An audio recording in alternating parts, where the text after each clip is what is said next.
Michelle and I decided to do this full time. We know that's not what everybody does. We know that some of you do one event a year and that's your thing, but you have a full-time job and that's just the thing you do.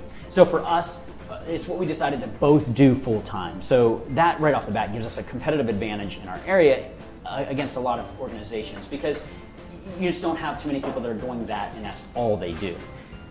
But we still, with two of us, realized very quickly with the number of events and the size that they're growing and the number of participants we're seeing, and then being hired to manage other people's events, that we had to duplicate ourselves. And as anybody here who owns a business and has employees understands, or if you're a manager, that duplicating yourself and duplicating that passion is not always easy to find people that can do that and do it effectively.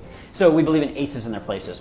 And so we started, I was like, well, I need somebody to help me, because for the first 18 months, I went to every run group, every run club. I joined all the tri clubs because I did do triathlon, so at the time it made sense. I went to every running store in the area. I went to all the boot camp classes. I hung out at all the microbrews, all the local owned businesses. I was in there. I spent most of my hours every day just meeting other owners and telling them who we were and how we wanted to partner, so on and so forth. So that first 18 months, it was great, it was exciting, and anything is exciting. You can do almost anything for like a year, year and a half. You know, new jobs, you love the first year no matter what you're doing almost, just because you're learning stuff. But the drudge of it can really start to wear on you, and it was starting to get hard because I was going to a run group every night of the week, and I was going to tri-club meetings, and I was doing the boot camp, because all the gyms, they'll let you work out for free. You know, it was just getting hard to do. So I was like, I need people that'll help me. And so I said, I need an ambassador. I need people that love what we're doing, believe in what we're doing, love the local race idea of local races, local businesses, local charities.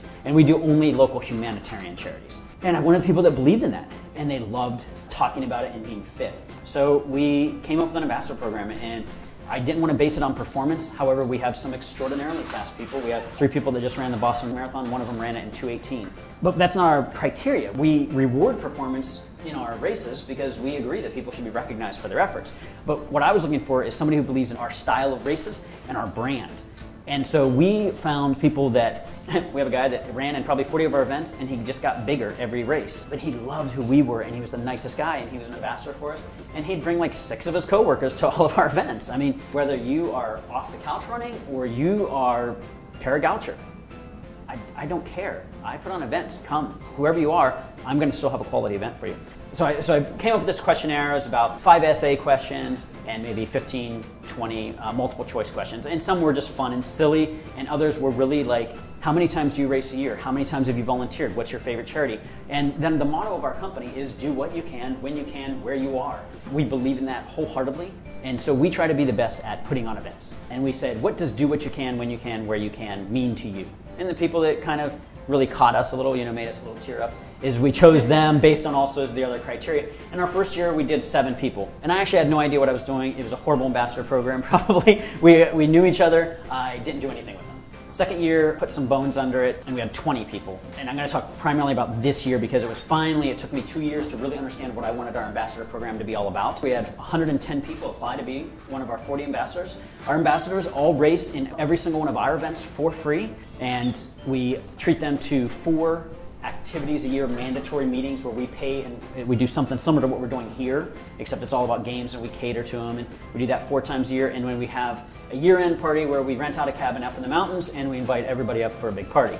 All of them, spouses and children, are included in that. So that's what we give to them. What they have to give to us is they have to volunteer at a minimum of 10 of our events a year, and they have to go to those 4 mandatory meetings and the 1 year-end meeting.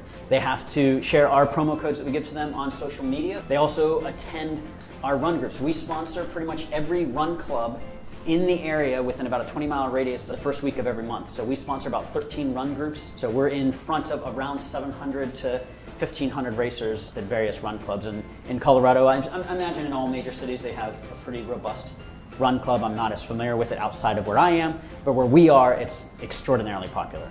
So it's very beneficial for us to come to those, and my ambassadors go to those because I can no longer do all of it with the amount of races we have. So they go to all the run group meetings, and then we give them different incentives throughout. So that's pretty much the ambassador program. What I do for it is I get sponsors. I have 4 corporate sponsors. We act almost like a marketing organization, actually, for several pretty large organizations, and that funds a lot of what we do nowadays. I mean, our race registrations are probably only about 50% of our revenue that we bring in, because the other part, now we've built such a big network of races, and the way we reach into everything, so many people want to be a part of what we do because we have such a wide reach. So the ambassador program has been crucial. Without it, there's no way we could be as big as we are without it. So we're increasing that to 55 people next year with 5 event people, so there'll be a total of 60 next year. That is the most unique thing that we do in our area outside of putting on races and the style that we do. Our ambassador program, we limit our sponsorships to 4 because we have so many people that want to come in that it would just dilute the message.